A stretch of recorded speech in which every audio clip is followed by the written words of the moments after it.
वारकरी संप्रदायातील थोर महात्मे व महाराष्ट्रातील विचारवंतांची दुर्मिळ कीर्तने, प्रवचने, व्याख्याने ऐकण्यासाठी सुरेश महाराज सूळ या यूट्यूब चॅनलला अवश्य सबस्क्राईब करून बेल आयकॉन दाबा. मोकळे मन रसाळ वाणी, मोकळे मन रसाळ वाणी, याची गुणी संपन्न. लक्ष्मी ते ऐशा नावे, भाग्ये द्यावे तरी त्याने. नमन ते नम्रता अंगी, नेघे रंगी पालट. लक्ष्मी ते ऐशा नावे, भाग्ये द्यावे तरी त्याने. तुका म्हणे त्यांच्या नावे, तुका म्हणे त्यांच्या नावे, घेता व्हावे संतोषी. लक्ष्मी ते ऐशा नावे, भाग्ये द्यावे तरी त्याने. पांडुरंगा करो प्रथम, पांडुरंगा करो प्रथम.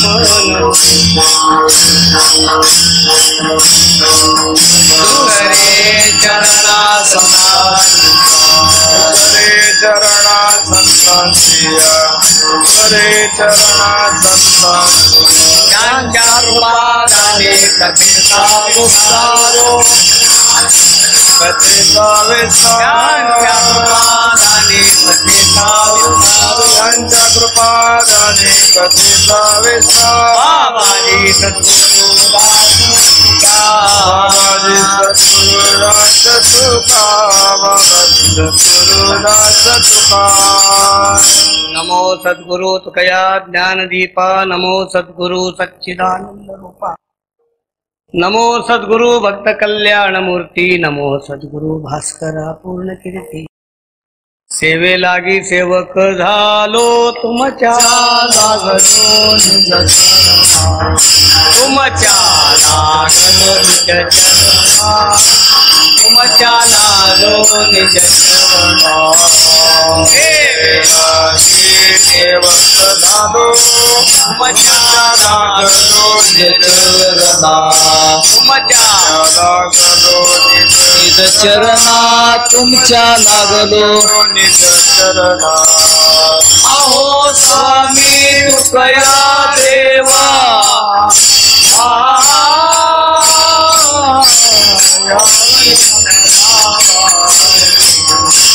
यावरी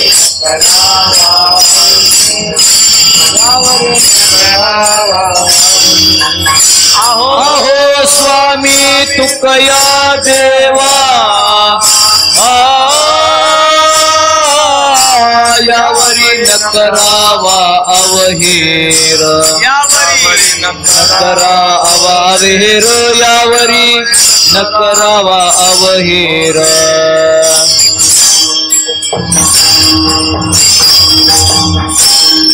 मोकळे मन रसाळ वाणी, याची गुणी संपन्न. लक्ष्मी ते ऐशा नावे, भाग्ये द्यावे तरी त्यानी.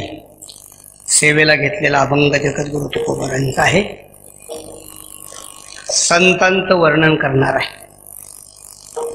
संतांच्या ठिकाणी जे काही अलौकिक गुण आहेत, मग ते त्यांच्या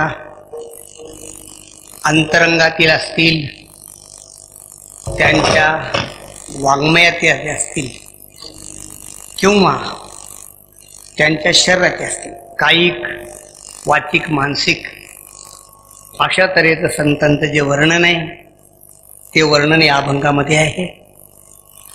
नुसतं वर्णन नाही, तर असे जे संत महात्मे आहेत त्यांच्याकडं ही जी दैवी संपत्ती आहे, त्या दैवी संपत्तीच्या अनुषंगानं खऱ्या अर्थाने ते भूतळावर श्रीमंत आहेत आणि भाग्यवान आहेत असंही सांगितलेलं आहे. आणि असे जे संत आहेत त्या संतांच्या तुमच्या आमच्या जीवनामध्ये काय उपयोग आहे त्यांचा? भले ते भाग्यवान असतील, लक्ष्मीवान असतील, पण त्यांचा तुमच्या जीवनाशी, आपल्या जीवनाशी काय संबंध आहे? म्हणून अशा संतांचा नामस्मरण आपण जेव्हा घेतो तेव्हा आपल्या जीवाला, तुका म्हणे त्यांच्या नावे, घेता व्हावे संतोषी असा आशयाचा अभंग आहे. कोणत्या कारणासाठी घेतलाय सर्वांना माहित आहे. वैकुंठवासी परब्रह्मलीन असे आपल्या सर्वांचे आवडते आणि चातुर्मासाचा मानबिंदू असणारे परमपूज्य श्री भानदास महाराज यांनी गेल्या वर्षी आपला देह या दिवशी भगवंताच्या सेवेमध्ये समर्पित केला. महाराजांच्या जीवनाचं जसं काही वैशिष्ट्य आहे तसं त्यांच्या निर्वाणाचं वैशिष्ट्य आहे. निर्वाणाचं वैशिष्ट्य काय तर पंढरपूर हे वारकऱ्यांच्या वारीच्या दृष्टीनं प्रसिद्ध असलं तरी सुद्धा आणखीन एका कारणासाठी पंढरपूर स्वतंत्र प्रसिद्ध आहे की पंढरपूर हे जसं वारीचं वारकऱ्यांचं क्षेत्र आहे तसं पंढरपूर हे एक चातुर्मासाचं विद्यापीठ आहे असं मानलं जातं. चातुर्मासामध्ये अव्याहतपणे अखंडपणे अविरतपणे या ठिकाणी ज्ञानाची गंगा अखंड वाहत असते.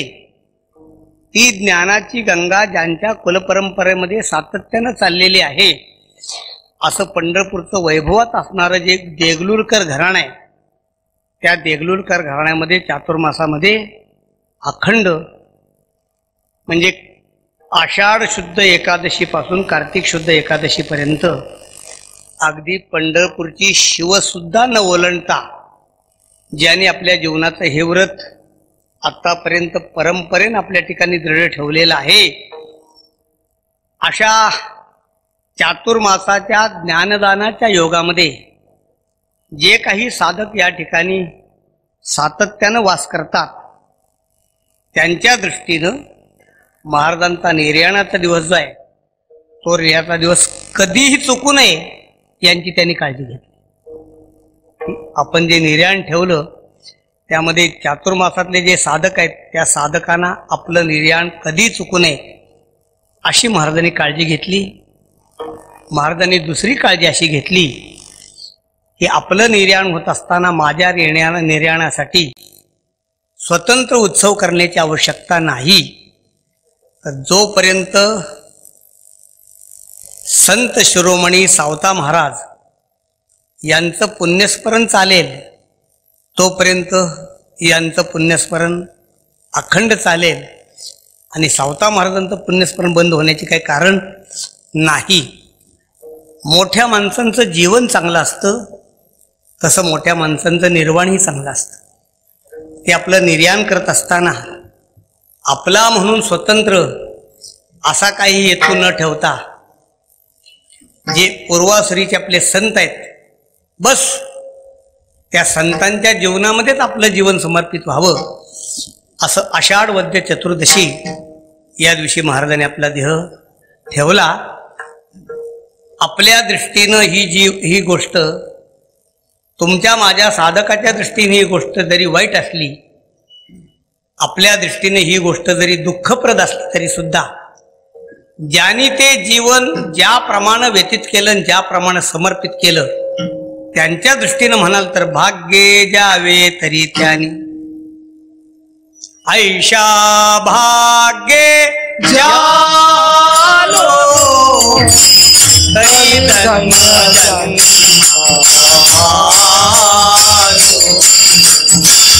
तरी धन्य जन्मालो तरी धन्य जन्मालो ऐशा भाग्ये तरी धन्य जन्मालो तरी धन्य जन्मालो तरी धन्य जन्मालो ऐशा भाग्य जालो तरी धन्य जन्मालो तरी धन्य जन्मालो ऐशा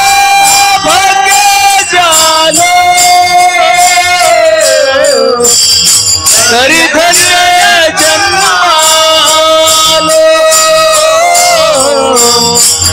हरी धन्य जन्मालो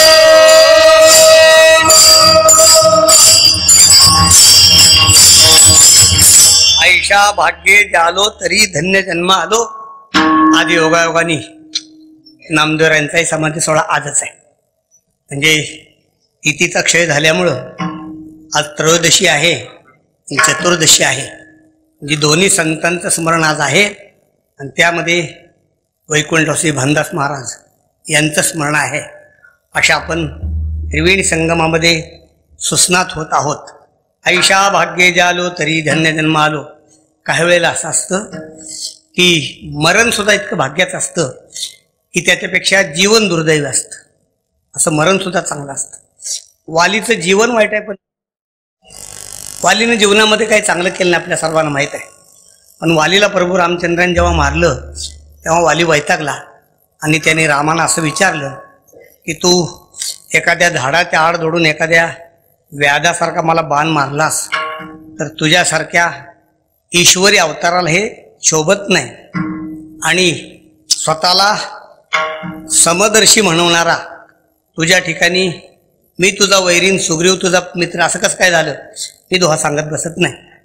भगवंतांनी त्याचं उत्तर तिथं दिलेलं आहे.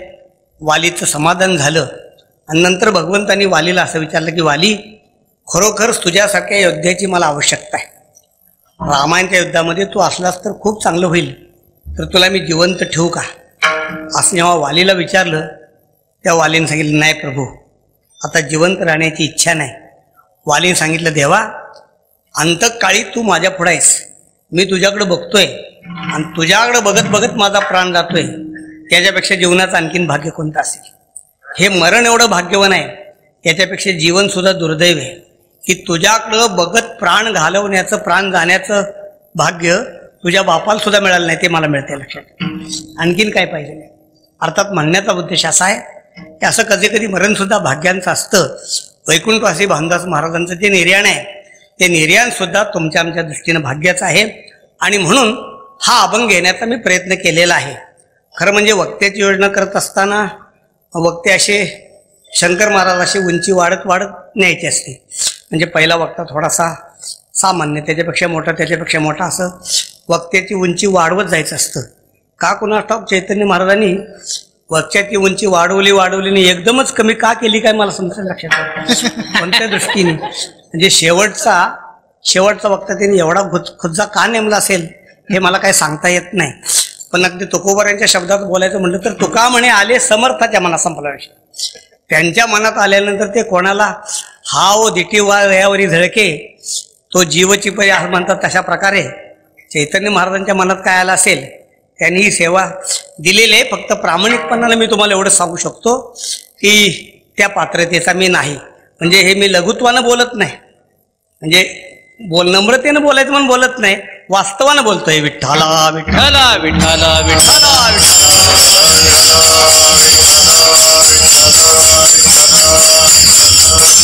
या ठिकाणी हा जो सोहळा संपन्न होतोय त्याच्या संबंधानं मी शेवटच्या 5-10 मिनिटांमध्ये बोलण्याचा प्रयत्न करेन. थोडासा अभंगाचंही चिंतन करण्याची आवश्यकता आहे. कधी नव्हे तो योगायोग असा आहे की चैतन्य महाराज टाळ घेऊन माझ्या कीर्तनात उभे राहिलेले आहेत. सुरुवातीलाच मी त्यांना विनंती केली की आपण खाली बसा, पण त्यांनी ती मानली नाही. काय असेल कोणाला, त्यांच्या कीर्तनामध्ये अनेक वेळा टाळ उभा घेऊन उभा राहण्याचं भाग्य आम्हाला मिळतं. आम्ही ते आनंदानं उभं राहत असतो. पण आज मात्र माझं वेगळं भाग्य असेल की भाग्य द्यावे तरी त्यांनी माझ्या जीवनामध्ये असं भाग्य आलं असेल की मला इथून पुढं माझी कीर्तन होईपर्यंत प्रत्येक कीर्तनात मला सांगण्याचा अभिमान निर्माण झाला की चैतन्य महाराज सुद्धा माझ्या कीर्तनात टाळ घेऊन उभे राहतात, असं सांगण्याचं मला भाग्य प्राप्त झालं. म्हणजे त्याचं, आणि एरवी माझा नेम असा आहे की माझ्या पुढे हे व्हिडिओ चित्रीकरण आहे ना, ते मी ठेवून देत नाही. माझा नेम आहे, मी ते चालू ठेवत नाही. पण आज म्हणलं बंद नाही करायचं, कारण याच्यासारखा आणखीन पुरावा कट मिळेल. लक्षात ठेवा, उद्या जर चैतन्य महाराज म्हणले की तात्या खोटं बोलतोय, त्याच्या कीर्तनात मी टाळ घेऊन उभा नव्हतो, तर मी त्यांना व्हिडिओ कॅसेट दाखवून की तुम्ही होता म्हणून. लक्षात ठेवा, जाऊ द्या. म्हणण्याचा उद्देश असा आहे की मोकळे मन रसाळ आणि प्रस्तावना भरपूर झालेली आहे. तर वैकुंठवासी भानदास महाराज यांच्या जीवनाबद्दल काय बोलायचंय, आणि ते बोलत असताना सरळ आहे की या अभंगामध्ये त्यांचं जे जीवन सांगितलंय त्या जीवनामध्येच त्यांचं जीवन झालं ना. अगदी यथार्थानं ज्यांच्या ठिकाणी म्हणजे मनाचा मोकळेपणा, वाचेचा रसाळपणा आणि शरीराचा नम्रता अशी ज्यांच्या ठिकाणी मूर्तिमंत होती. मला वाटतं मागच्या कीर्तनामध्ये समारोपामध्ये बोललेलं आहे मी, ज्यांच्या ठिकाणी मूर्तिमंत नम्रत्व होतं, ज्यांच्या वाणीला मूर्तिमंत रसाळपणा होता आणि ज्यांचं मन अमृताची धार तैसे उजू अंतर्ज्ञानोबर असं मोकळं होतं. आता त्याची अतिशयोक्ती व्हायची काही कारण नाही, पण ज्यांनी प्रत्यक्ष महाराजांच्या बरोबर काही योग आला असेल, बोलण्याचा आला असेल, बसण्याचा आला असेल, काही संवादाचा आला असेल, काही संगतीचा आला असेल, त्यांच्या लक्षात आलं असेल की त्यांच्या ठिकाणी मनाचा सरळपणा किती होता. तो इतका होता की तो पराकाष्ठेचा होता. आमच्यासारखी माणसं त्यांच्याजवळ जाऊन बसली तर आम्हाला संकोच व्हावा, पण त्यांनी आमच्यासाठी एवढा आदर दाखवावा आणि तो अगदी मोकळ्या मनानं, अगदी अशा तऱ्हेने त्यांचं जीवन होतं. बघूया त्यांच्याबद्दल आपल्याला थोडंसं या दृष्टीनं बोलायचं आहे. तर व्यवहारामध्ये माणसं एकमेकाशी स्पर्धा करतात आणि त्या स्पर्धामध्ये कशाची स्पर्धा असते? ती कधी गुणाची असते. आपल्या अंगामध्ये जे गुण आहे त्या गुणाची कधी असते, कधी शरीराची असते म्हणजे शरीराचं सौंदर्य असेल, कधी वयाची असेल, कधी बुद्धिमत्तेची असेल, कधी चातुर्याची असेल, कधी विद्येची असेल. आणि सगळ्यात महत्त्वाची गोष्ट म्हणजे विद्या असो, चातुर्य असो, वय असो, रूप असो, शरीर सौष्ठव असो, एखादा गुण असो का आणखीन काही असो, ह्या सगळ्या गोष्टी जिथं मागं सरतात अशी अत्यंत महत्त्वाचा एक जो निकष आहे त्या निकषाचं नाव आहे संपत्ती. ही माणसं संपत्तीच्या ठिकाणी एक प्रकारची प्रचंड अशी स्पर्धा आहे आणि एक प्रश्नच नाही. विद्यमान जगतामध्ये ती किती प्रकारे आहे हे वेगळं सांगायची आपल्याला आवश्यकता नाही. माणसं सांगतात की माणसाचं जीवन गतिमान झालंय.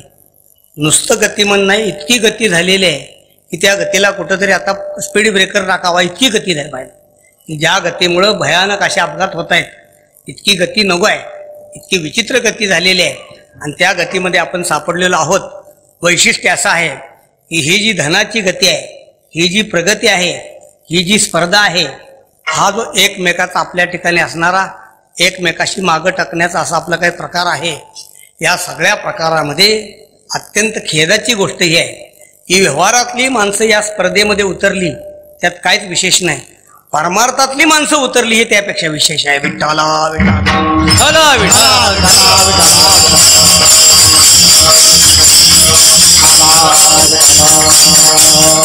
नामदेवांचा अभंग आहे, आपल्याला माहित आहे. नामदेवांच्या अभंगामध्ये सांगतात, अहंकाराचा वारा न लागावा राजसा, माझ्या विष्णुदासा भाविकासा. का नामदेवरायांचे मागणं तुम्हाला अप्पलपोटी वाटत नाही का? सांगा की नामदेवराय सांगतात माझ्या विष्णुदासा, या विष्णुदासांना अहंकाराचा वारा लागो नाही असं नामदेवराय म्हणतात. असं नामदेवराय जेव्हा म्हणतात तेव्हा नामदेवरायांच्या म्हणण्यामध्ये पक्षपातीपणा नाही का? तर पक्षपातीपणा नाही. का नाही? नामदेवराय सांगतात व्यवहारातले लोक अहंकारामध्ये गेलेलेच आहेत. आम्ही म्हटलो आणि नाही म्हटलो तरी ते अहंकारामध्ये आहेत, पण निदान आमचे परमार्थिक लोक अहंकारामध्ये जाऊ नयेत असं नामदेवराय जेव्हा म्हणतात. त्यामध्ये उद्देश काय? त्यामध्ये उद्देश आहे की व्यवहारातील लोकांच्या अहंकारानं समाजाचं जितकं नुकसान होतं त्याच्यापेक्षा परमार्थातल्या अहंकारानं जास्त नुकसान होतं. विठ्ठला विठ्ठला विठ्ठला विठ्ठला आतमध्ये येताना आपल्याला चौबदाराने अडवलं तर आपल्याला अहंकार निर्माण होतो का नाही? प्रश्नच नाही की आतमध्ये आपण निघालो पण चौबदाराने अडवलं तर आपल्याला अहंकार निर्माण होतो ना. आपल्याला अहंकार निर्माण होणं वेगळं, सनकादिकानं होणं वेगळं आहे का नाही? की सनकादिकांना सुद्धा त्या अहंकारानं सोडलं नाही. तुमच्या माझ्यासारख्या सामान्य माणसाला जेव्हा अहंकार निर्माण होतो तेव्हा तो अहंकार जगामध्ये इतका घातक, इतका बाधक नाही जेव्हा तो अहंकार एखाद्या उच्च महात्म्याला होतो. विठ्ठला विठ्ठला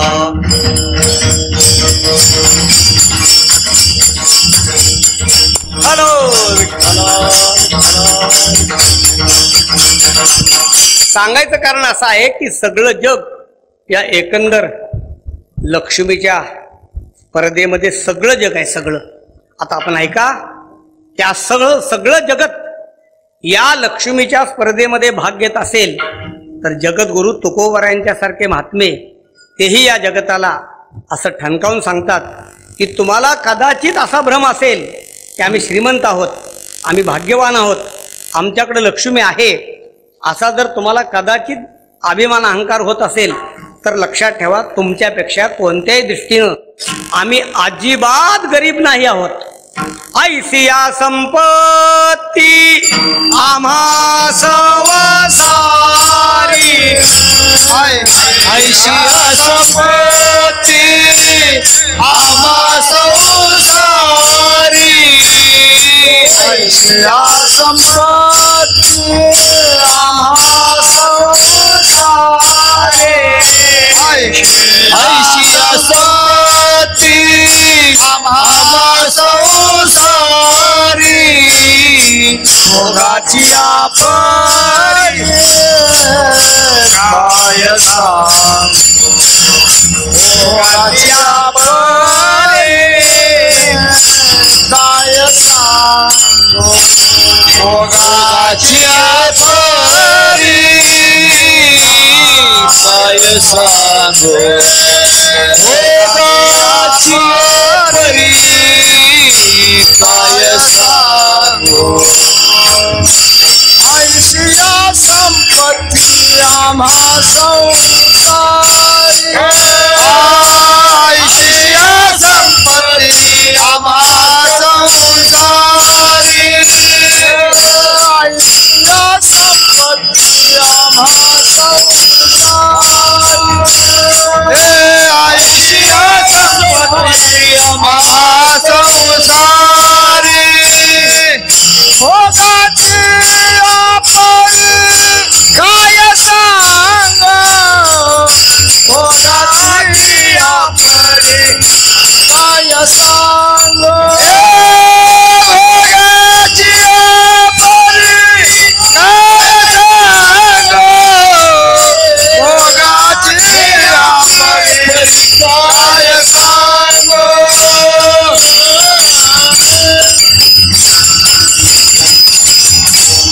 तुकोबारांचा हा अभंग आहे. हा अभंग म्हणजे परमार्थाच्या स्वाभिमानाचा अभंग आहे, लक्षात घ्या. कदाचित तुमचा गैरसमज होईल म्हणून महाराज सांगतात, असं काही समजायचं कारण नाही. साधारणपणे संतांच्याकडे बघत असताना समाजाचा एक दृष्टिकोन आहे. दृष्टिकोन काय आहे? संत म्हणजे निरुपद्रवी, संत म्हणजे एक मार्गी, संत म्हणजे कोणाच्या आद्यात मध्यात छंदात न पडणारे असे संत आहेत. संत म्हणजे व्यवहाराचा जास्त उत्कर्ष न करणारे. असा कदाचित संतांच्याबद्दल तसे आपल्याकडे बरेचसे गैरसमज असतात. पण ऐका, संतांची गंमत अशी आहे, ज्ञानोबराय सांगतात, चातुर्य लपवी महत्व हरी, विषय पनवरवे आवडोनी. त्यांच्या ठिकाणी चातुर्य नसतं का? असतं, पण ते लपवतात. त्यांच्या ठिकाणी मोठेपणा नसतो का? मोठेपणा असतो, पण ते हरवतात. आणि ते काय पागल असतात का? नाही, पण लोकांना दाखवण्याचा प्रयत्न करतात की आम्ही तसे पागल आहोत.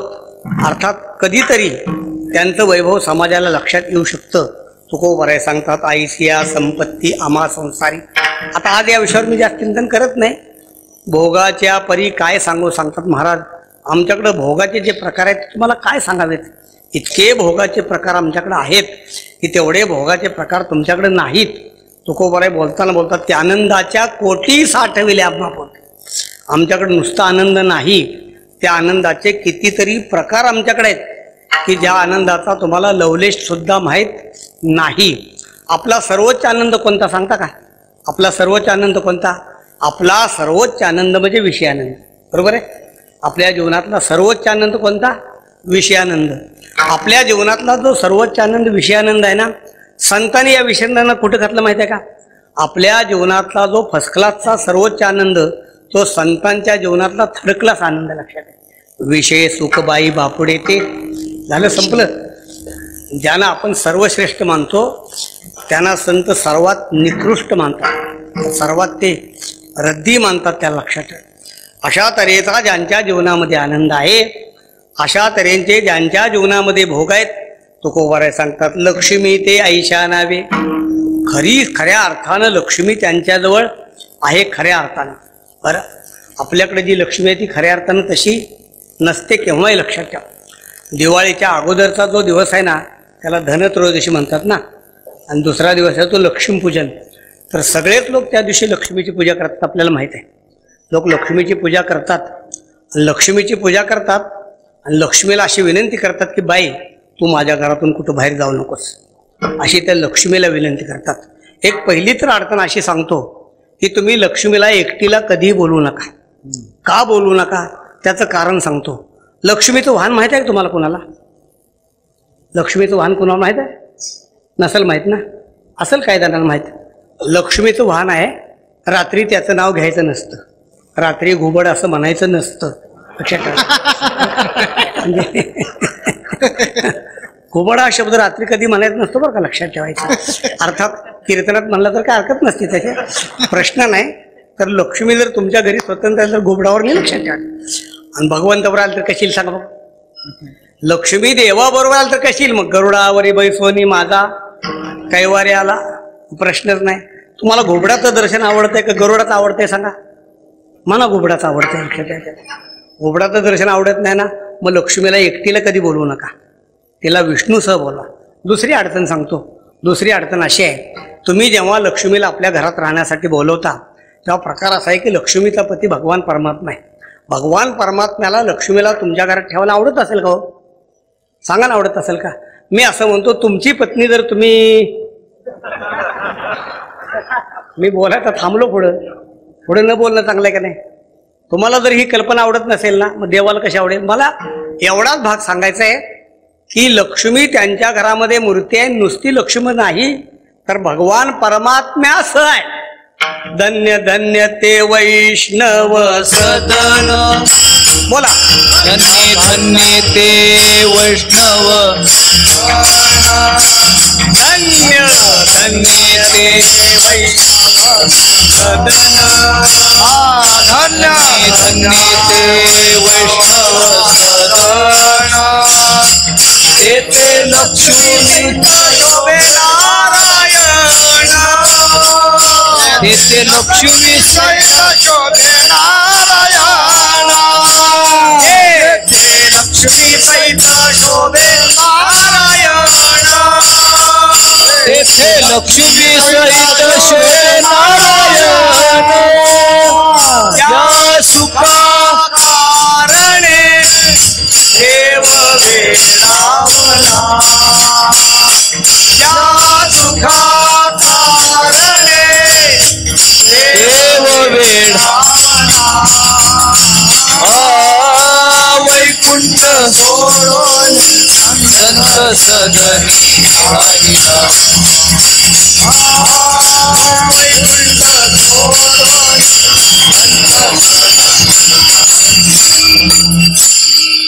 या सुखा कारणे देव वेडावला. या सुखा कारणे देव वेडावला. सोडून संत सदनी राहिला.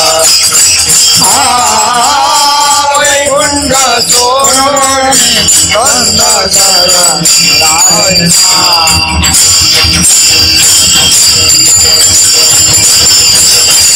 तर संतांच्या घरात नुसती लक्ष्मी नाही, भगवान परमात्म्यासह लक्ष्मी आहे, हे वैशिष्ट्य.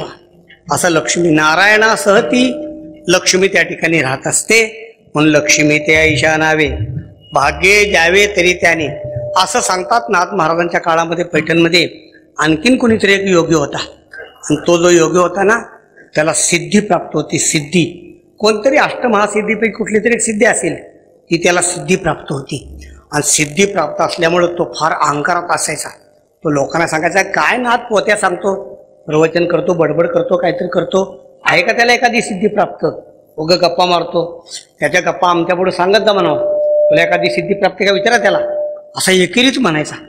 काय झालं, भगवान परमात्मा श्रीखंड्या त्यांना असं वाटलं की योग्याची एकदा चांगली जिरवावी असं त्यांना वाटलं. लक्षात त्यांनी काय प्रकार केलं की ते म्हणले महाराज, आपल्या गावच्या त्या बाजूला एक योगी आहे, तो योगी आपल्या घरी कधीतरी जेवायला बोलूया की?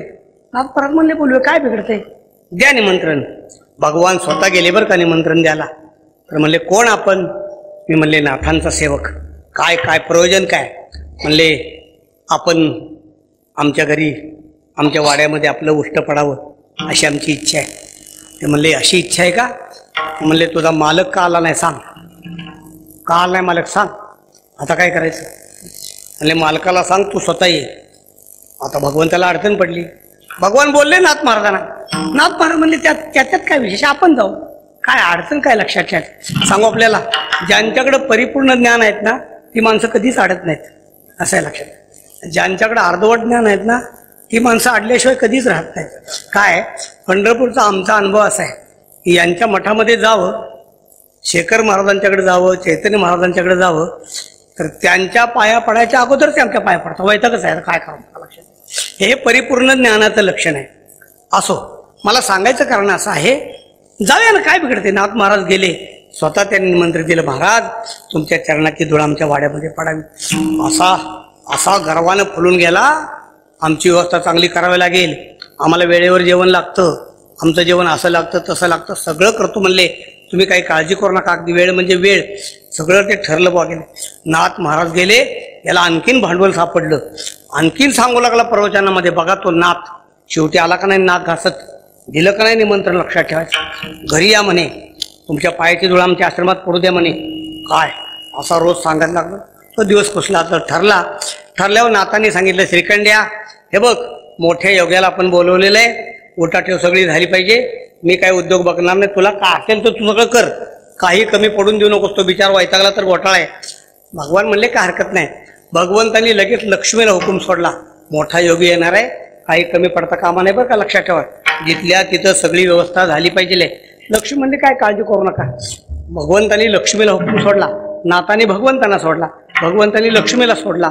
लक्ष्मीनं अष्टमहासिद्धींची बैठक घेतली आणि त्यांना सांगितलं, सटव्यानो लक्षात ठेवा, ते योगी उद्या जेवायला येणार आहेत, कोणी गैरहजर राहायचं नाही. पहाटे 5 वाजल्यापासून इथं सगळ्याजण या. आता काय करतात, सगळ्या सिद्धी पहाटे 5 वाजल्यापासून तव आणि मादी सिद्धी उभ्या महाद्वारी ती सर्व सामुग्री सिद्ध केली. तीर्थावळीमध्ये प्रमाण आहेत, रसाडा सामर्जने गुडिया तोरणे शृंगारली भोवने परिचारक असो. तेव्हा त्यांनी सगळं ते सिद्ध केलं. आता गंमत अशी आहे, या योग्याची गंमत अशी होती की सकाळी आंघोळ झाल्यानंतर त्या सिद्धीची तो पूजा करायचा. त्या दिवशी त्यानं आंघोळ केली, पूजा करण्यासाठी देवघरात गेला आणि देवाऱ्यात बघतो तर सिद्धीच गायब. अरे बापरे, आपली लक्ष्मीच गेली, आपली देवीच गेली. आता काय करायचं, कुठे गेली शोधलं, इकडे तिकडे काय झालं, त्याला घाम फुटलं, काय समजेना काय करावं. ती सिद्धीच गायब झाली ना. काय त्याला बरं, त्याचा नेम असा होता की सिद्धीची पूजा केल्याशिवाय खायचं नाही. काय आता काय समजेना काय झालं ते. इकडं तिकडं बघितली, त्रागा केला, काही तिचा पत्ता लागला नाही. शेवटी तर आता वैतागला. शेवटी तोपर्यंत 10 वाजले. श्रीखंडे आले, महाराज चलावं. आता काय करतो, बिचारा चेहरा तर उतरला होता, गेलं तर पाहिजे. शिष्य समुदायासह ते सगळे निघाले, नाथांच्या वाड्याजवळ आले. नाथांच्या वाड्याजवळ आले तर त्याच्या असं लक्षात आलं की आपल्या देवाऱ्यावरची सिद्धी तिथं रांगोळी काढत होती. आता वैतागच आहे. तिला बघितल्यावर त्याला आनंद झाला, निदान पूजा नाही तर दर्शन तर झालं ना, म्हणजे तिच्या परवानगीने 2 घास खातात राहतील ना. मग सरळ धावला आणि तिच्या पाया पडायला लागला. जसा तिच्या पाया पडायला लागला तसं ती वैतागली. म्हणली, मेल्या कुठेही पाया पडतो, तुला अक्कल आहे का, चला बाजूला, तिथं पाया पडायचं नाही, तुला समजत नाही का मी रांगोळी घालते. तुम्ही रांगोळी घालताय? हो. म्हणले इथं रांगोळी घालते, तुला कळत नाही का. हा म्हणलं तुमच्याकडे रांगोळीची? हो, इथं माझ्याकडं रांगोळीची ड्युटी आहे, लक्षात ठेव. म्हणलं तुमच्याकडे ही ड्युटी? अरे असं ना, काय करेल, लक्षात ठेव, माझ्यासारख्या आणखीन 7 जणी, कोणी केर काढतंय, कोणी धुनी धुतंय, कोणी भांड घासतंय, तुला माहित आहे प्रश्न. बाबा मला अष्टमहासिद्धी. अरे अष्टमहासिद्धी पहाटे 5 वाजल्यापासून कामाला लागल्यात वेड्या, हो बाजूला. तुम्हाला काय सांग, अष्टमहासिद्धी काम करतात. ती म्हणली, अरे अष्टमहासिद्धी काम करेल नाही तर काय करेल, आमच्या सगळ्यांची मालकीन इथं धुणं धुत बसलेली आहे, माहिती आहे का, लक्षात ठेव. स्वयंपाक घरात कणिक तिंबाय लागलेली आहे. काय बोलले लक्ष्मी, काय सांगताय, लक्ष्मी स्वयंपाक करते? अरे लक्ष्मी स्वयंपाक करते, त्यात काय नवल आहे. त्या लक्ष्मीचा मालक 12 वर्ष इथं पाणी भरतो, माहित आहे तुला. जास्त बोल नको, आत होत चल. सगळा अहंकार संपला, सगळा होता तेवढा. त्याच्या लक्षात आलं की मोठं भांडवल आहे. आत गेला आणि नाथ महाराजांच्या सरळ पाया पडला, सरळ. लक्षात, महाराज तुमचा अधिकार मला कळाला नाही, महाराजांनी श्रीखंड्याकडे बघितलं. श्रीखंड्या, काय काय इंजेक्शन दिले तू, काय झालं काय लक्षात, एवढा परिवर्तन झालं कशामध्ये? मला एवढंच सांगायचं, बाकी जास्त सांगायचं नाही. ऐसिया संपत्ती आम्हा संसारी. तुकोबाराय सांगतात, लक्ष्मी ते ऐशा नावे, लक्ष्मी ऐशा नावे, लक्ष्मी ते ऐशाना, लक्ष्मी ते ऐशाना वे भागे भागे जावे तरी त्या, हे भागे जावे तरी त्याने, भागे जावे तरी लक्ष्मी ऐशा नावे, लक्ष्मी ऐशा नावे, लक्ष्मी ऐशा नावे, लक्ष्मी ऐशा नावे, आगे जावे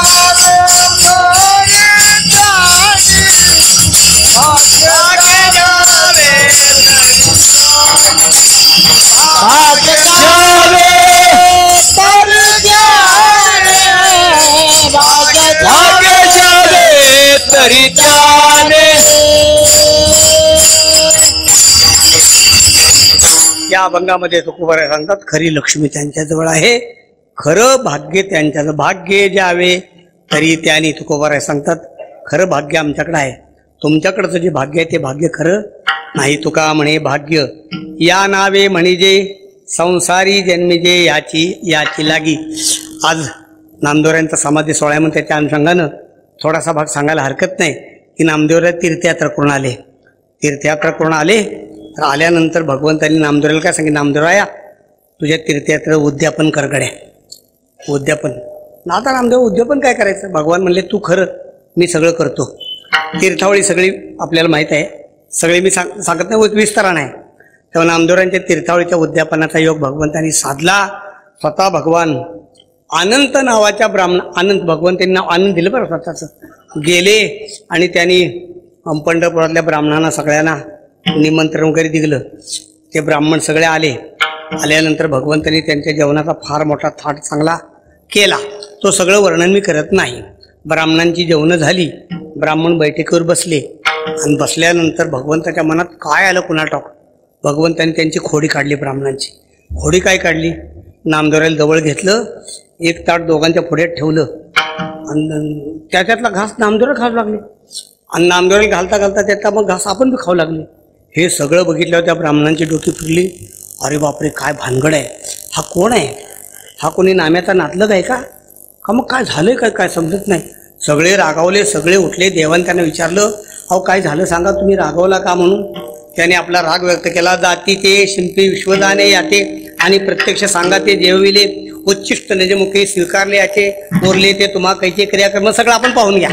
खूप ब्राह्मण वैतागले. भगवान म्हणले आता सोडून द्या, काय असेल ते चुकलं माझं, पण मला क्षमा करा. क्षमा काय करायची म्हणे, क्षमा करायची काय, या रामकृष्ण ज्ञानोबराने क्षमा कोणी करायची, ठाला विठ्ठल.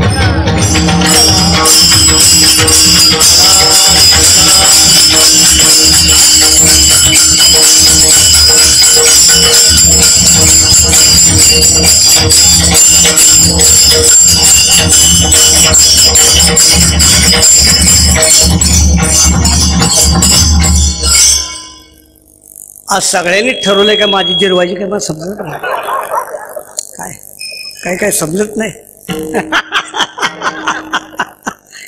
हे काय म्हणलं ऐकलं का तुम्ही, हे इथे येतं म्हणून शास्त्रां बाकी सांगत येतात. असो,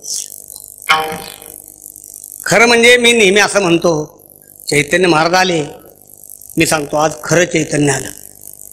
पण आज माझ्या कीर्तनात चैतन्य महाराज आले तर चैतन्य माझे वाचे की न वाचे अशी अवस्था माझी झाली पाहिजे. असो, काय तर गडबड झाली ना. मी आपल्याला काय सांगत होतो, हे सगळं झालं बरं का. भगवान म्हणले काय चुकलं सांगा. ब्राह्मणांनी सांगितलं तुम्ही प्रायश्चित्त घ्या. घेतलं प्रायश्चित्त देवाने. आता वेळ कमी आहे म्हणून हे सांगत नाही जास्त, म्हणजे कमी वेळ तसा कमी नाही, पण आपल्या चिंतनाच्या दृष्टीनं ब्राह्मणांनी देवाला प्रायश्चित घ्यायला सांगितलं. गोमय मूर्ती कानून्या देखा, ते सगळं प्रायश्चित वगैरे घेतल्यानंतर देव एकांतामध्ये गेल्यानंतर परत देवाने संतांना बोलवलं आणि त्यांना सांगितलं की बाबा दुसऱ्यांदा ब्राह्मणाला बोलवायचं चला. आता काय देवाचा हेतू आम्हाला काय माहित नाही बरं का, देवाचा काय हेतू होतो कोणाला ठाऊक. म्हणजे दुसऱ्यांदा बोलवलं. त्यांनी अनोबरायना नवरीत नाताना सावता महाताना सगळ्यांना सांगितलं उठवणी प्रातःकाळी तुम्ही लवकर या, आपण द्यावया अक्षता ब्राह्मणाशी, ब्राह्मणाला अक्षता द्यायचे निमंत्रण द्यायचं आहे. आणि त्याचा हेतू काय, त्याचा हेतू भगवंतांनी सरळ सांगितला. फेडावी तयाची भेदमम दृष्टी, द्यावी तया भोटी निजरूपाची, संत संगतीचा प्रगट व्हावा महिमा, द्यावा भक्ती प्रेमा नामयासी. दुसऱ्यांदा जेवणाचा थाट झाला. अतिशय सुंदर अशी जेवणं झाली. ब्राह्मणांची जेवण झाली. भगवान म्हणले आता आम्ही सगळ्या संतांबरोबर जेवतो. सगळे संत देवाने एकत्र घेतले. परत तोच प्रकार भगवंतांनी सगळ्या संतांच्या तोंडामध्ये घास द्यावा, त्यांचं पडलेलं उष्ण आपल्या पितांबरानं सावरावं. हे सगळं पाहिल्यानंतर स्वर्गामध्ये जे देव होते ना, ते देव स्वर्गातून लाळ घुटू लागले. अरे काय हा प्रकार आहे, हा सगळ्यांच्या तोंडामध्ये उष्ण घास भरवतो, त्यांचं उष्ट पितांबरानं तो सावरतो. काय समजत नाही लक्षात. असे त्या सुखाचा पारू देखोनी वैकुंठी, होती लुलुमिटी सुरवर अशी. त्यांच्यामध्ये एकमेकाचा लाळ घोटापण सुरू झाला. आणि त्यांनी सगळं काय अनुवाद त्यांनी काय केला, त्याने अनुवाद असा केला बुवा काय शास्त्र आहे कुणाला ठाऊक. हे भगवंताने केलं कसं, मला एवढंच सांगायचं बघ, मला बाकी सांगायचं नव्हतं. सप्रेम देवनी बुजाविला नामा, ऐसे भाग्यामा स्वप्नी नाही, ऐसे भाग्यामा स्वप्नी नाही. सप्रेम देवनी बुझाविला नामा,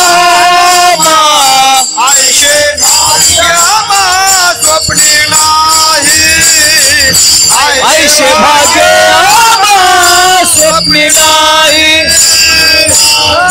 सप्रेम देवनी बुझाविला नामा, ऐसे भाग्यामा स्वप्नी नाही, ऐसे भाग्यामा स्वप्नी नाही.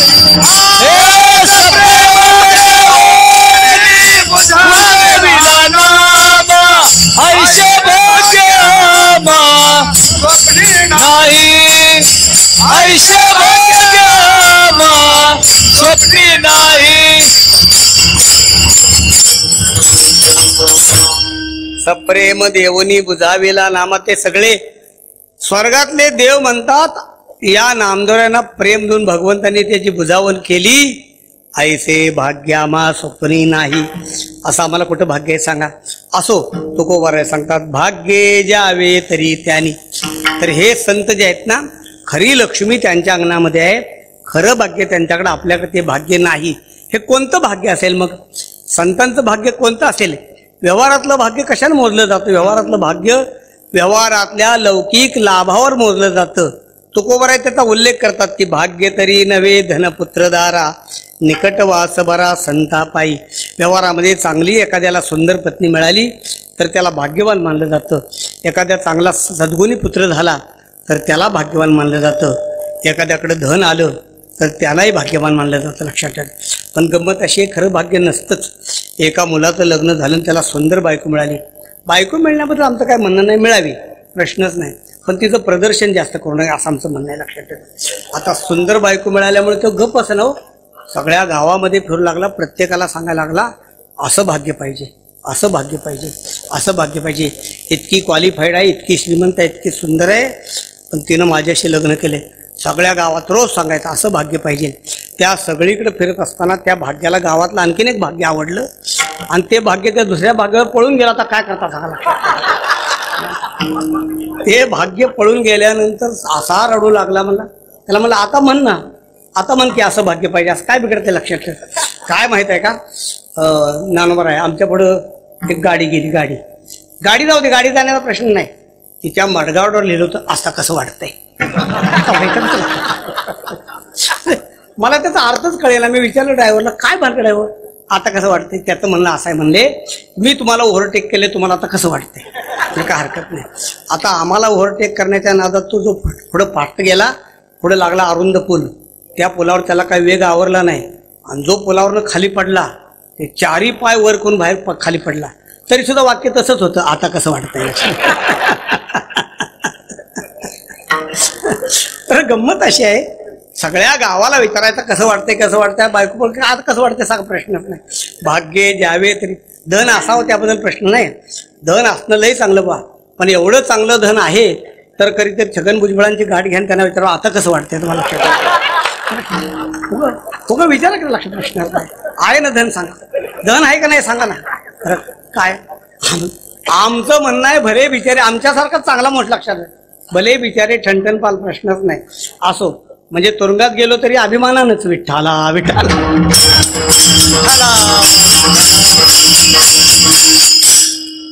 जाऊ द्या, विषय काय तर याला भाग्य म्हणत नाहीत. चांगली पत्नी भाग्य नव्हे, मुलगा भाग्य नव्हे, धन भाग्य नव्हे, निकटवास बरा संतापाई तर खरं भाग्य हे आहे. आणि म्हणून तुकोबाराय सांगतात, लक्ष्मी ते ऐशा नावे भाग्य द्यावे ते. म्हणजे तर काय, पण म्हणजे काय, व्यवहारामध्ये भौतिक धनाची जेव्हा स्पर्धा चाललेली आहे तेव्हा परमार्थामध्ये भौतिक धनासाठी हे संत व्याकुळ होत नाहीत, की मोना भौतिक धनाकडे पाहत नाहीत. पण त्यांच्याकडे जी संपत्ती आहे ना, ती कोणती संपत्ती आहे सांगा. शास्त्रकार संपत्तीचे 3 प्रकार सांगतात. एक आपली भौतिक संपत्ती, आदिभौतिक जी असेल ती, दुसरी दैवी संपत्ती आणि तिसरी आध्यात्मिक संपत्ती. आता ऐका, भौतिक संपत्तीच्या दृष्टीनं संत जरी उणे असले समजा, कदाचित तसं नाही, पण समजा तर खरं. तुकोबाराय सांगतात, रिद्धी सिद्धीद्वारी कर जोडून तिष्ठती. संत आपल्या जीवनामध्ये सातत्यानं चमत्कार करत नाहीत. चमत्कार करणं हे संतांचं भांडवल नाही, लक्षात ठेवा. ज्ञानोबारायने आपल्या जीवनामध्ये रेडा फक्त एकदाच बोलवला, भिंत फक्त एकदाच चालवली. त्या भिंतीचे प्रयोग करत गावोगाव ज्ञानोबाराय फिरले नाहीत. त्या रेड्याच्या गळ्यामध्ये दोरी बांधून प्रत्येक ठिकाणी त्या रेड्याला बच्चे लोक जरा टाली बजाव, हम तुमका भैसा कैसा बोलताय दिखाते, असा प्रयोग करत फिरले नाहीत, लक्षात ठेवा. संतांनी चमत्काराचं कधीही भांडवल केलं नाही, परंतु त्यांच्या जीवनामध्ये चमत्कार घडलेले नाहीत असं आपण समजत नाही. त्यांच्या जीवनामध्ये चमत्कार घडले प्रश्नच नाही. पानगळशाह नावाचा फकीर तो जेव्हा चिंतामणी देवाकडे जातो आणि चिंतामणी देवांची सगळी कोठारं रिकामी होतात, तरी त्या आडगडशाची टोकरी भरत नाही. तो जेव्हा तुकोबारांच्या अंगणात येतो आणि तुकोबारां जेव्हा म्हणतो की कटोरा भरके दो, असं जेव्हा म्हणतो, तर तुकोबारांची बारकीशी मुलगी भागीरथी, तुकोबारांची पत्नी आवडी, ती दळण करते, जात्यातून पीठ पडतंय. ती भागीरथी गेली, तिनं ते पीठ असं उचललं, चिमटीबद्दल घेऊन निघाली. तेवढं सुद्धा पीठ त्या फकीरापर्यंत गेलं नाही. तिच्या हातावर आवडीनं हात मारला जिजाईने आणि सांगितलं, लागली का बापाची सवय, कमवायचं काय नाही, सगळं द्या, टाक खाली पीठ. म्हणजे परत जिजाईने तिच्या हातावर हात मारला, त्याच्यातलं पीठ पडलं, थोडं बहुत राहिलं, तेवढंशी ती घेऊन आली. तो अनगडशाह म्हटला, बाईजी कटोरा भरके होना. ती म्हणले, मेल्या हेच कसं पास होऊन आले बघ, हे नाहीतर जा, काय घेणं प्रश्न. तिला आला राग, अगोदर आई देत नव्हती, त्यात ना म्हणतो कटोरा भरके दे. तिनं ते रागारागान तेवढी चिमीट त्याच्यामध्ये टाकली. तर चिंतामणी देवांच्या कोठारांनी जो कटोरा भरला नव्हता, तो कटोरा भरून ओसंडू लागला का नाही सांगा. त्याला म्हणतात रिद्धी सिद्धीद्वारी कर जोडोनी तिष्ठती. असं जेव्हा घडलं तेव्हा त्या अनगडशाला विचित्र वाटलं, अवघड वाटलं. त्याच्या असं लक्षात आलं की बहुतेक तुकाराम महाराज हेच आहेत वाटतं. पण त्यानं कटोरा टाकला आणि दंडवत घात, म्हणला, आपही तुकाराम महाराज आहे क्या. त्यानं विचारलं. आता भागीरथी म्हणले, तुकाराम महाराज मेल्या, तुकाराम महाराज माझा बाय. बा म्हटल्यानंतर अनगडशाच्या लक्षात आलं की बेटी ऐसे तो बाप कैसा. हे का सांगितलं मी, एरवी त्यांच्या दारामध्ये ती संपत्ती आहे, नाही असं नाही, त्या संपत्तीचा अभाव नाही, पण त्यांना त्या संपत्तीचा मोह नाही. पण तुकोबाराय सांगतात, आमच्याकडे खरी जर संपत्ती कोणती असेल तर खरी संपत्ती आमच्याकडे दैवी आहे, खरी संपत्ती आमच्याकडे आध्यात्मिक आहे. मी उत्तरार्धामध्ये याच्यामध्ये थोडं सांगण्याचा प्रयत्न करेन. कोणती संपत्ती आहे महाराज सांगतात, मोकळे मन रसाळवाणी याची गोणे संपन्न, याची गोणे संपन्न याची गुणी संपन्न मोकळे मन साळवानी याची गुणी संपन्न याची गुणी संपन्न याची गुणी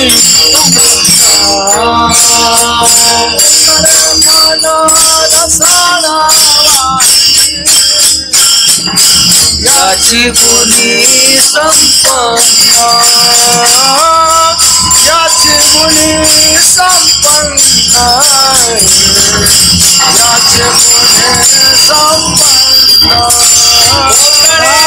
मन रसाळवानी याची गुणी संपन्न याची गुणी याची गुणी संपन्न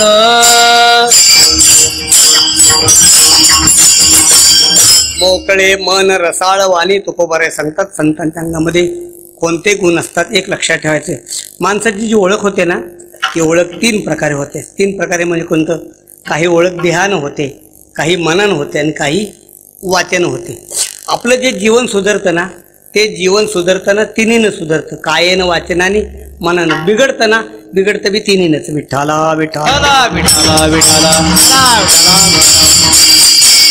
वाचेनच जीवन सुधारतं, मनानंच जीवन सुधारतं, कायेनंच जीवन सुधारतं, वाचेनच बिघडतं, मनानंच बिघडतं आणि शरीरानंच बिघडतं. या अभंगामध्ये 3 गुण सांगितलेले आहेत. एक शारीरिक गुण आहे, एक वाचिक गुण आहे आणि एक मानसिक गुण आहे. मानसिक गुण कोणता आहे? तुकोबाराय पहिल्यांदा सांगतात की मोकळे मन रसाळवाणी. पहिली गोष्ट अशाची की त्यांचं मन मोकळं असतं. असं आहे. मी या अनुषंगानं वैकुंठवासी महाराजांच्या जीवनातलेच काही भाग आपल्याला सांगण्याचा प्रयत्न करतोय की महाराजांचं मन अत्यंत मोकळं होतं. अत्यंत म्हणजे अत्यंत फार सराग. आणि आता ते ज्याने अनुभवले त्यांनाच माहीत आहे नम्रता किती होती, वाणीला रसाळपणा किती होता. कुठं तर आमचं भाग्य असेल बरं का. आमचं भाग्य कुठं तर असेल की आम्ही त्यांचं बहुत काळ त्यांचं श्रवण ऐकण्याचा योग आम्हाला आला. महाराजांच्या पश्चात बऱ्याच दिवस जवळजवळ आमच्या कराडकराच्या मठामध्ये नाही म्हटलं तर महाराजांच्या पश्चात अर्थात मोठ्या महाराजांचं कीर्तन आमच्या मठात झालं नव्हतं कधी, पण महाराजांचं कीर्तन मात्र आमच्या मठात प्रत्येक वर्षी दसऱ्याच्या सप्ताहामध्ये प्रत्येक वर्षी नवमीला ते कीर्तन असायचंच असायचं. प्रश्न तर अगदी सरळ म्हणजे आडवा तिडवा काही पणा नाही, आड्यता नाही, जास्त अहंकार नाही, असं एक जीवन आहे. तर तुकोबाराय सांगतात मन मोकळं पाहिजे. मोकळं म्हणजे त्या मनामध्ये अजिबात कोणतंही किलबिश येता कामा नये. शत्रूला सुद्धा आपल्या मनाची खात्री असावी. प्रकार काय आहे सगळी कथा आपल्या पुढे मांडत नाही, पण फक्त उदाहरण सांगतोय की नारदाला दुर्योधनानं असं विचारलं की मला पांडवांच्याशी युद्ध करत असताना मी वज्रदेही झालो पाहिजे, आहे का हो काय? नारद हसले, म्हणले याचा उपाय तुला एका ठिकाणी सांगतो, तिथं जा. म्हणले कुठं जा? तू म्हणले युधिष्ठिराकडे जा. बघा गंमत कशी आहे. युधिष्ठिराकडे जा. आता युधिष्ठिर हा दुर्योधनाचा वैरी, पण पत्ता सांगले युधिष्ठिराचा. आता गंमत आहे का? युधिष्ठिर तुला वज्रदेही होण्याचं मर्म सांगेल. आता असं म्हटल्यानंतर दुर्योधना असं म्हणायला पाहिजे होतं ना, काय राव नाव सांगताय, म्हणजे प्रतिपक्षातल्या माणसाचं नाव सांगताय, असं कुठं असतं काय? ही काही पद्धत झाली का? पण नाही. नारदानी जेव्हा सांगितलं की याचं वर्म युधिष्ठिर तुला सांगेल, तेव्हा दुर्योधनाचा नारदांच्या म्हणण्यावर पूर्ण विश्वास बसला. कारण त्याच्या मनाला तेवढी खात्री होती की आपण असं जर विचारलं तर युधिष्ठिर आपल्याला उत्तर चुकीचं देणार नाही, एवढी खात्री होती. काय खात्री असेल सांगा की वैऱ्याला सुद्धा तुमच्याबद्दल खात्री असावी. वैऱ्यानं सुद्धा तुमच्याबद्दल बोलत असताना असं बोलावं, तुमच्याबद्दल हे सांगावं, ही केवढी खात्री आहे सांगा. राणा प्रताप सिंह ज्या दिवशी गेले ना त्या दिवशीचं वैशिष्ट्य असं आहे. राणा प्रताप सिंहाच्या मृत्यूची बातमी दिल्लीमध्ये अकबर बादशाच्या कानावर पोचली. तर हा इतिहास आहे बरं का, म्हणजे मी बनवून सांगत नाही तुम्हाला, हा इतिहास आहे.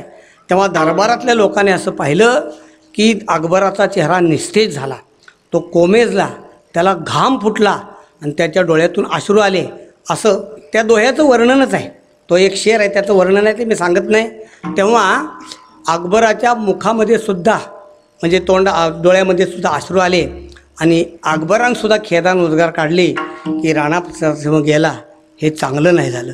म्हणण्याचा उद्देश असा आहे की शत्रूला सुद्धा आपलं नैतिक चारित्र्य जे आहे ना त्याचा शत्रूसुद्धा अभिमान असावा.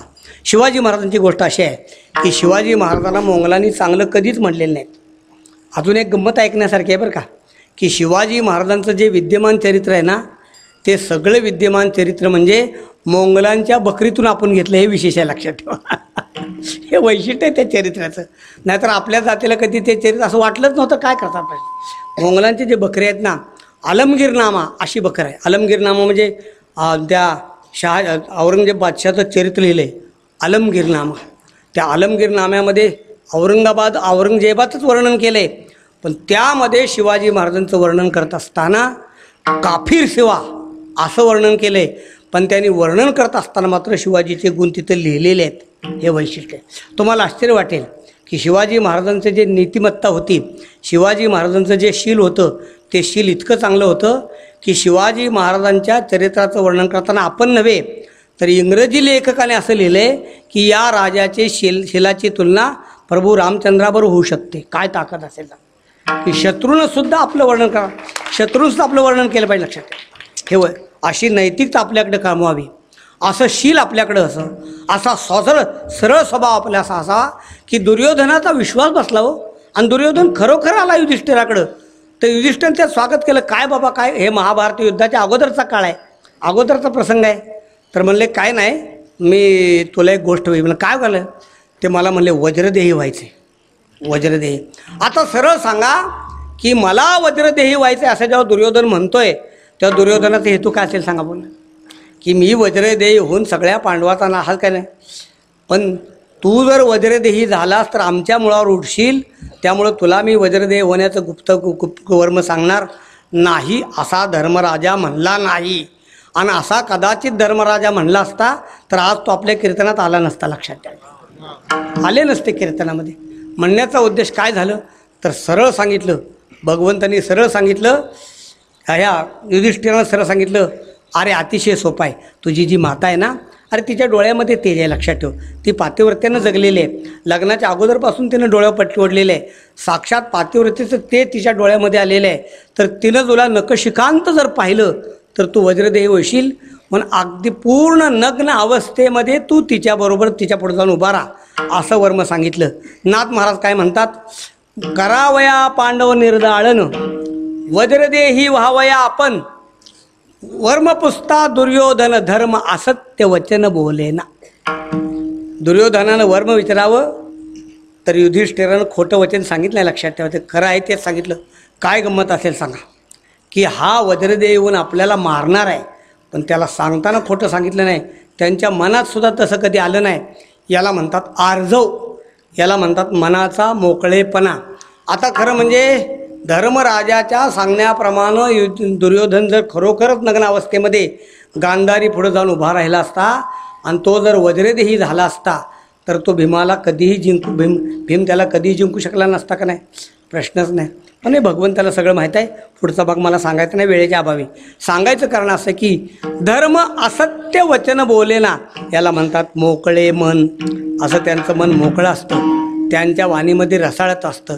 किती रसाळतो असं सांगा की त्यांच्या वाणीमध्ये रसाळतो इतकं असतं, अमृताची फळे अमृताची वेली तेची पुढी चाली, बीजाची ऐसियाचा संग देई नारायणा ओलावा वचना जयाचिया. त्यांच्या मुखातून फक्त अक्षर आली हो, आली मुखा वाटे अमृत वचने उत्तीर्णता येणे नो हे जन्म. काय त्यांच्या ताकवाणीमध्ये सामर्थ्य. ज्ञानदेव म्हणे बोले रे ऋग्वेद. संपलं का नाही. एवढं म्हटल्याबरोबर रेडावेद बोलतो. याचा अर्थ काय सांगा लक्षात. काय ताकद असेल त्यांच्या वाणीमध्ये. एकच आहे, ज्ञानोबरायासारखे महात्मे आपल्या वाणीतल्या ताकदीचं मर्म सांगतात. माझिया सत्यवादाचे तप वाचा केले बहुत कल्प, तया फळाचे हे महादीप पातलो प्रभू. माझिया वाचा सत्यवादाचे तप बहुत कल्प केले, तया फळाचे महादीप पातलो. माझ्या वाचेनं सत्यवादाचं तप केलेलं आहे ना, तर त्या तपाचा हा परिणाम आहे की त्या तपामुळं माझ्या वाणीमध्ये हे सामर्थ्य आलेलं आहे. संतांच्या वाणीमध्ये हे सामर्थ्य आहे. कसं सामर्थ्य आहे तर सांगा. हे सामर्थ्य आहे, जन्मेजयाच्या यज्ञामध्ये ब्राह्मणाने आहुती दिली तक्षकाची. तक्षक आला नाही, तक्षक इंद्राच्या आड दडला होता. जन्मेजय वैतागला, म्हणे तक्षक काय येत नाही. ते म्हणले तक्षकानं मोठ्याचा आश्रय घेतला. म्हणजे मोठ्याचा म्हणजे कुणाचा, म्हणले इंद्राचा. आता जन्मेजय राजाचं भान सुटलं होतं बरं का. तुम्हाला इंद्राचा आश्रय घेतला का, ठीक आहे. त्यानं ब्राह्मणांना सांगितलं मग इंद्राचीच आहुती द्या. आता वैतागच आहे सगळा. ब्राह्मण म्हणले कशी काय द्यायची, म्हणले तुम्हाला काय घेणं आहे, दक्षिणा वाढवून घ्या पण द्या होती. प्रश्न तुम्हाला घेणं काय. आता तो यजमान होता. ब्राह्मण म्हणले आता आम्ही काय करतो, तू सांगतो आम्ही ऐकलं, चल. ब्राह्मणाने सरळ इंद्राची आहुती दिली. तर इंद्रासह तक्षक खाली आला. जसा इंद्रासह तक्षक खाली आला तसा इंद्र घाबरला आणि इंद्रानं तक्षकाला सरळ नमस्कार केला आणि सांगितलं, कर्मे धर्मे तुम्हा असावे कल्याण. या बाबा आपला तुझं तो बघ, मी माझा रिकामा राहतो, मला त्याच्या पुढचा भाग सांगायचा आहे.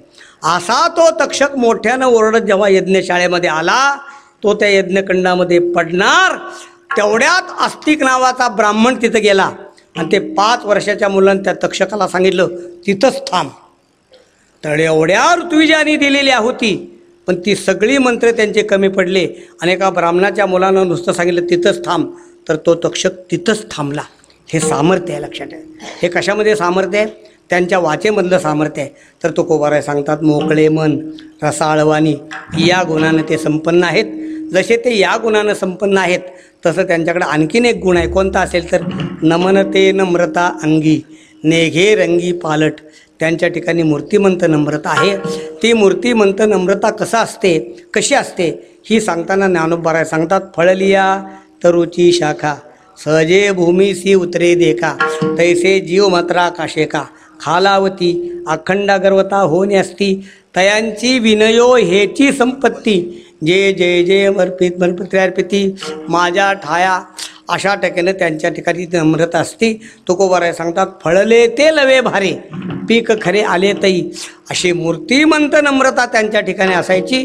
तर वैकुंठवासी भानदास महाराज यांच्या ठिकाणी हे मूर्तिमंत तिन्ही गुण होते. म्हणून मोकळे मन रसाळवाणी याची गुणी संपन्न लक्ष्मी ते ऐशा नावे भाग्ये जावे तरी त्याने.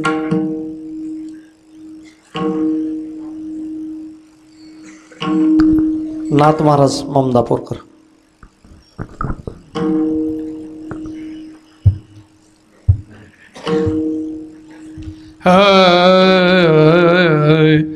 मोकळे मन रसाळवाणी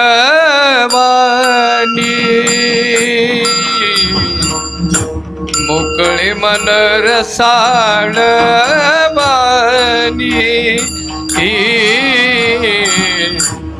मोकळे मन रसाळवाणी हाय मोकळे मन रसाळ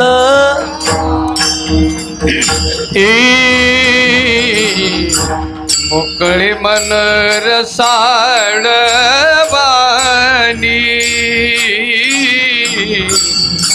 मोकळे मन रसाळवाणी हाय मोकळे मन रसाळवाणी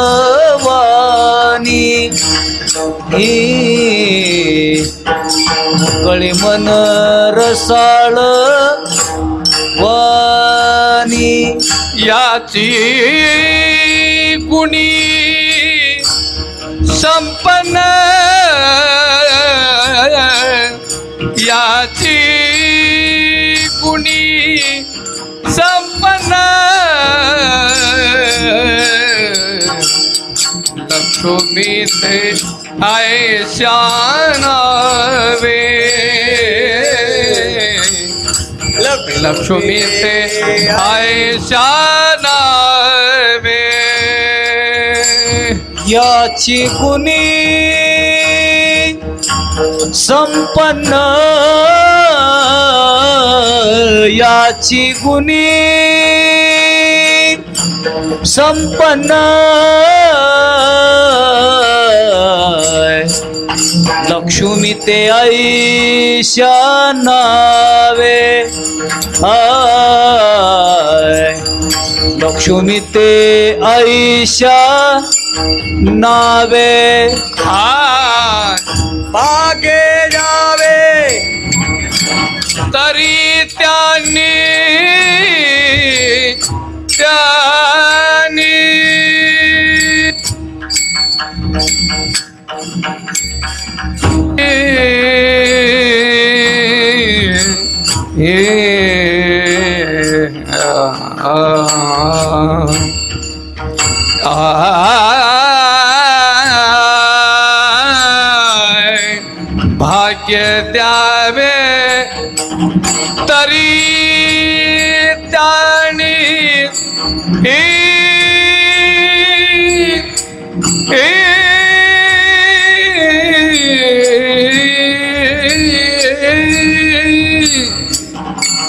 भाग्य द्यावे तरी त्याने भाग्य द्यावे तरी त्याने भाग्य द्यावे तरी त्याने भाग्य द्यावे तरी त्याने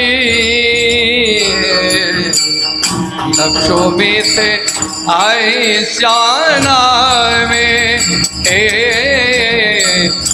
लक्ष्मी ते ऐशा नावे भाग्य जावे तरी त्यानी भाग्य जावे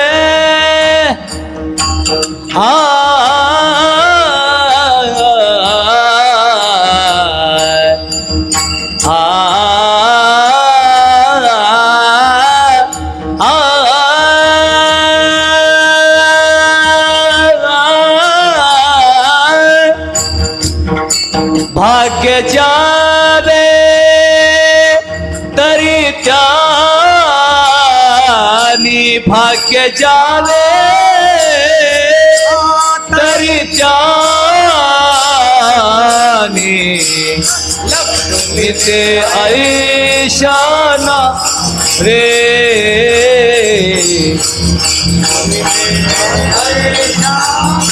नावे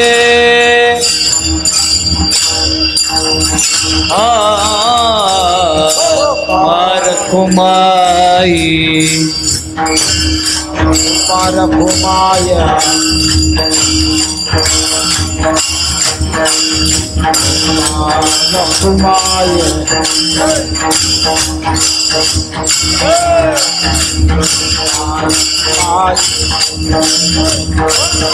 पारखुमाई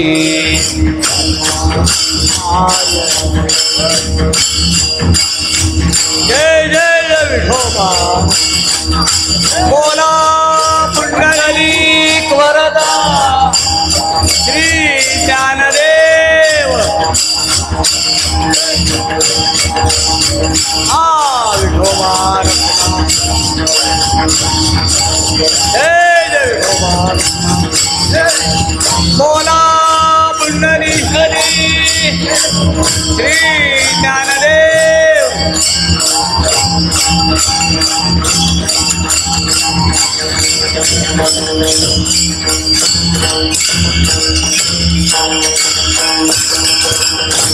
या अभंगामध्ये तुकोबारांनी दैवी संपत्ती सांगितलेली आहे. ती दैवी संपत्ती संतांच्या जवळ असते. थोडक्यात प्रकार असा आहे की दैवी संपत्ती संतांच्या जवळ असते असं म्हणण्यापेक्षा दैवी संपत्ती संतांच्या आश्रयाला नसते असं म्हणणं अधिक चांगलं आहे. 9व्या अध्यायामध्ये जेव्हा अशा दैवी संपत्तीचं वर्णन आलं तेव्हा ज्ञानोबारांनी जे वर्णन केलेलं आहे ते वर्णन भारीच आहे. ज्ञानोबार आहे संतांच्याकडं धैर्य असतात असं म्हणत नाहीत. ते धैर्य मंडपा ओढवले स्तंभ असे म्हणतात. संताकडं धैर्य नाही. तो ज्ञानोबार आहे सांगतात ते धैर्य मंडपाचे स्तंभ आहेत. प्रत्येक उपमा अशी दिली आपण पाहत तिथं. प्रत्येक शांतीस आले पालव नव्हे देश शांती यांच्या आश्रय असं नाही. शांतीला सुद्धा पल्लवी यांच्या रूपानं फुटली. अशा तऱ्हेनं जगामध्ये जी दैवी संपत्ती आहे ती दैवी संपत्ती नाथ महाराजांनी भागवतामध्ये खूप मोठी भार केली. खूप मोठी ज्ञानोबानाथ महाराज सांगतात, दया अनाथ झाली होती, शांती पोरकी झाली होती. पहा आपण तिथलं वर्णन पहा की त्या सगळ्यांना या संतांनी आश्रय दिला आणि संतांच्या आश्रयाने त्या त्या राहिल्यात. तर माणसाच्या जीवनामध्ये भौतिक संपत्तीची अपेक्षा असते ही गोष्ट खरी. भौतिक संपत्तीनं काय होतं सांगा? भौतिक संपत्तीनं काय होतं? दैवी संपत्तीनं काय होतं? आणि आध्यात्मिक संपत्तीनं काय होतं? भौतिक संपत्तीनं काय होतं? भौतिक संपत्तीनं वर्षा बंगला मिळतो आहे ना. भौतिक संपत्तीनं वर्षा बंगला मिळतो. दैवी संपत्तीनं अमरपुरी मिळते आणि आध्यात्मिक संपत्तीनं मोक्षपुरी मिळते. विठ्ठला विठ्ठला. दैवी संपत्तीनं काय होतं? दैवी संपत्तीनं ऐश्वर्य मिळते. दैवी संपत्तीनं ऐश्वर्य मिळते आणि भौतिक संपत्तीनं ऐश्वर्य मिळते.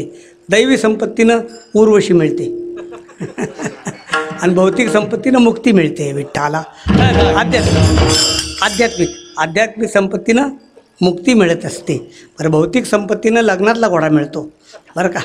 दैवी संपत्तीनं स्वर्गातला उच्चैश्रावा घोडा मिळतो आणि आध्यात्मिक संपत्तीनं म्हणजे आपल्याला अमरत्वाचं सिंहासन मिळतं. अशी आध्यात्मिक संपत्ती. संतांच्या जवळ नुसती दैवी संपत्ती असं नाही, तर त्यांच्याजवळ दैवी संपत्तीबरोबर आध्यात्मिक संपत्तीसुद्धा त्यांच्याकडं असते. आपल्याकडं असली तर भौतिक संपत्तीच, दैवी संपत्तीचा आपल्याकडे खराटाच असतो. आध्यात्मिक संपत्तीचा आपला संबंधच नसतो. लक्षात ठेवा. आध्यात्मिक संपत्ती कसली असते हे आपल्याला माहीतसुद्धा नसतं. लक्षात ठेवा. विचारा ना, शहरातल्या लोकांना विचारा, तुम्हाला साक्षी माहीत आहे का? साक्षी विचारा. साक्षी ते म्हणजे साक्षी आम्हाला कोर्टातला साक्षी माहीत आहे. लक्षात ठेवायचं. त्यांना हा साक्षी माहीतच नाही. विचारा त्यांना माहीत आहे का? त्यांना याच्यातलं काहीसुद्धा माहीत नव्हतं. लक्षात ठेवा. पण मोठमोठ्या घरामध्ये आपण जेव्हा राहायला जातो ना, तेव्हा आपण त्यांना विचारलं की ज्ञानेश्वरी आहे का तुमच्या घरात? ते म्हणतात कसली असते? म्हणलं भागवत आहे का? म्हणले ते कुठं असते नेमकं आम्हाला माहीत नाही. लक्षात. तुमच्या घरामध्ये चिपळे आहेत का? नाही म्हणले चिपळे आम्हाला कसले असतं माहीतच नाही. प्रश्न मोठी गंमत आहे. एखाद्या गरीबाच्या घरामध्ये गेला तर, आज नामदेवरायांचा समाधी सोहळा आहे.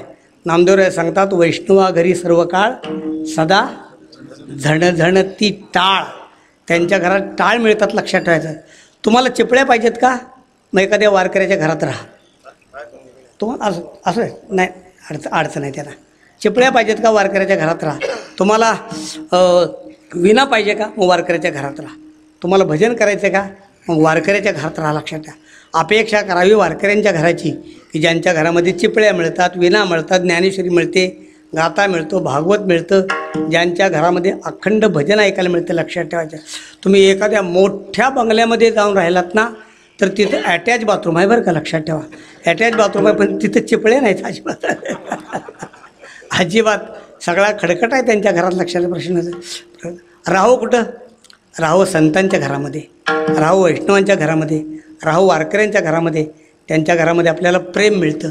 तुळशीला पाणी घालायचं असलं कुठं राहिलं पाहिजे? वारकऱ्या घरात. झुळझुळीत भिंते वृंदावनी तुळशी. त्यांच्या घरापुढे तुळस असते. त्या तुळशीच आपल्याला आनंद असतो. वैष्णवांच्या गोठ्यामध्ये गाय असते. त्या गायीचं दर्शन घेण्यात आपल्याला आनंद मिळतो. त्यांच्या घरात भजन असतं. ते भजन ऐकल्याच आपल्याला आनंद मिळतो. एखाद्या मोठ्या एसीच्या बंगल्यामध्ये गेला ना, तर याच्यातलं काहीसुद्धा नसतं. लक्षात ठेवायचं. त्यांच्या घरात काय असतं? त्यांच्या घरात ब्रँडी असते. ब्रँडी. लक्षात ठेवायचं. दुसरं काही त्यांच्या घरात नसतंच. जाऊ द्या. मला सांगायचं कारण काय आहे, तर अशी जी दैवी संपत्ती ज्यांच्या घरामध्ये आहे ना, बस त्यांची संगत व्हावी. ज्ञानोबाराय तुकोबाराय म्हणतात, असे जे संत आहेत ना, बस त्या संतांचा तुम्हाला काय उपयोग आहे? महाराज सांगतात, आम्हाला काय उपयोग आहे? आम्हाला उपयोग आहे. तुका म्हणे त्यांच्या नावे घेता व्हावे संतोषी.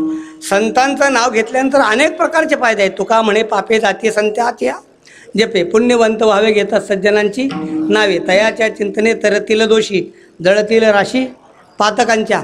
त्यांच्या नुसत्या चिंतनामध्ये ही सामर्थ्य आहे. विपाये जरी आठविला चित्ता तरी दे आपली योग्यता, हे असो तया ते प्रशंसिता लाभवासी. त्यांच्या चिंतनामध्ये अनेक फायदे आहेत. आजच्या अभंगामध्ये तुकोबाराय सांगतात, खरा फायदा आहे की त्यांच्या चिंतनामध्ये आपल्याला संतुष्टता प्राप्त व्हावी. तुका म्हणे त्यांच्या नावे घेता व्हावे संतोषी.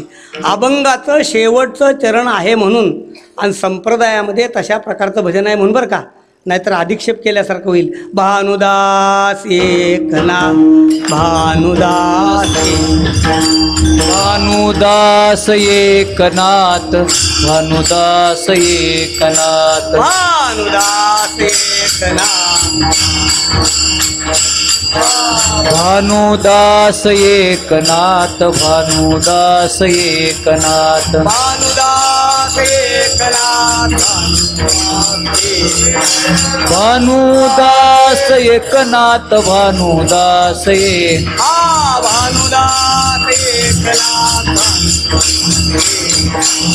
भानुदास एकनाथ भानुदास एकनाथ भानुदास एकनाथ एकनाथ भानुदास एकनाथ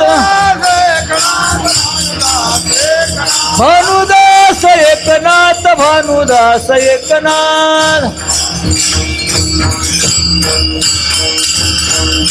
अशी काही प्रथा नाही, पण पैठणला आपण हे भजन घेत असतो त्या भागामध्ये. आणि आज योगायोगानं मी वैकुंठवासी भानुदास महाराज यांच्या जीवनाबद्दल बोलण्याचा प्रयत्न केला, म्हणून अशा तऱ्हेचं थोडंसं भजन करण्याचा प्रयत्न केला. अर्थात भानुदास असं भजन केल्यानंतर शेखर महाराज म्हणले असते तुम्हाला चैतन्याचे वडील दिसले, आमचे वडील दिसले नाहीत का, असं त्याने म्हणलं, मग दोघांचे भजन घेऊन टाकलं पाहिजे.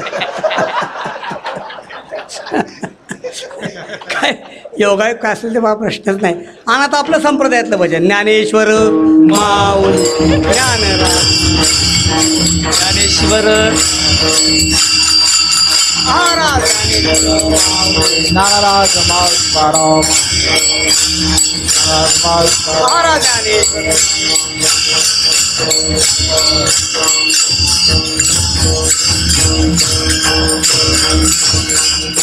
सेवेचा भाग संपलेला आहे. मगाशी विरोधान असं म्हणलो की चैतन्य महाराजांनी माझी योजना कशी केली आहे सांगता येत नाही, पण एक तरी गोष्ट खरी आहे की या घराण्याशी आमचा काही ऋणानुबंध आहे. हा ऋणानुबंध म्हणजे आमचे त्यांच्यावर कोणतेही ऋण नाहीत, त्या घराण्याचे आमच्यावर ऋण आहेत की आम्ही काही त्यांच्याकडून ऐकलेलं आहे. वैकुंठवासी थोरले महाराज यांचं प्रवचन मी सतत माझ्या कल्पनेप्रमाणे 12-13 वर्ष ऐकलेलं आहे. मी 1970ला पहिल्यांदा आलो, 77ला, आणि 77ला चातुर्मासाला राहिलो. आणि पहिल्या दिवशी समजलं की दोंडा महाराजांचं प्रवचन ऐकायला चला म्हणलं. लई गर्दी असते, मठ भरलेला असतो, त्यामुळं ऐकायला गेलो. पहिल्या दिवशी ओवी होती जय जय देव निर्मळ. 77, 78, 79, 80 4 वर्ष महाराजांनी 18 अध्याय सांगितला होता, 4 वर्ष सलग. आणि त्याच्यानंतर पहिल्या अध्यायापासून काहीतरी 9 अध्यायापर्यंत मी आलो होतो. नंतर महाराज सांगायचे बंद झाले. असो, मला सांगायचं कारण जय जय देव निर्मळ या ओवीवर पहिलंच प्रवचन मी ऐकायला बसलो आणि तुम्हाला खरं सांगतो माझं डोकं फिरलं पाक डोरं. मला कुठून दुर्बुद्धी सुचली आणि या मठात आलो असं मला लक्षात येतं. खरं सांगतोय, तुम्ही गैरसमज करून घेऊ नका, पण जे झालं ते सांगतोय. का सांगतोय तर महाराजांचं प्रवचन 8:30ला 8ला सुरू झालं आणि 9ला संपलं. तर मी 8:05 झोपलो, 8:55 बरोबर जागा लक्षात येतं. मध्यंतरी महाराज काय बोलले त्यातलं आपल्याला काही कळालं नाही, अजिबात काय समजलं नाही. तर काय करावं लक्षात ठेवायचं, कोणाला माहीत होता त्यावेळेला वेदांत कुठला काय माहीत नाही अजिबात. असो, ते आमचं पहिलं प्रवचन. लोक म्हणले असं करू नका, तुम्ही चिकट सोडणं ऐकायला जा, ऐकून कळलं. म्हणलं काय कळतंय काय म्हणलं त्यातला काही शेंडा बुडका आपल्याला माहीत नाही, काय समजायचं कोणाला. उगाच म्हणलं वेळ घालवण्यापेक्षा आपल्या त्याच्यापेक्षा घरात बसलेलं बरं नाही का. पण शेवटी धाडस करून आलो. हळूहळू पुढं त्याचं थोडं बहुत ज्ञान होत गेलं.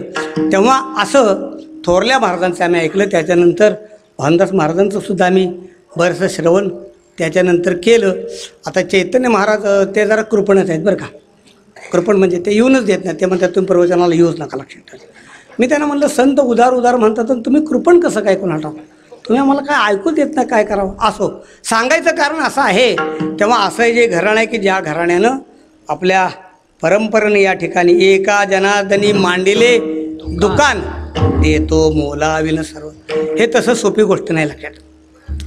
तशी सोपी गोष्ट नाही की एका ठिकाणी 4 महिने सलग राहून ज्ञानदान करणं आणि ते व्रत म्हणून स्वीकार. नुसतं ज्ञानदान नव्हे, ते स्वतःचं त्यांचं व्रत आहे. असं हे ज्ञानदानाचं अखंड व्रत या घराण्यानं जोपासलेलं आहे. परंपरेने त्याने आजपर्यंत ते निभावलेलं आहे. भगवान करो नाथ महाराज नामदेव राज्याच्या अभंगामध्ये नामदेवरांचा आधार घेऊन बोलायचं म्हटलं तर अकल्पायुष्य व्हावे तया कुळा माझ्या सकळा हरच्या दासा. या घराण्याला अकल्पायुष्य व्हावं आणि त्यांच्या तोंडून या चातुर्मासामध्ये जे साधक राहतात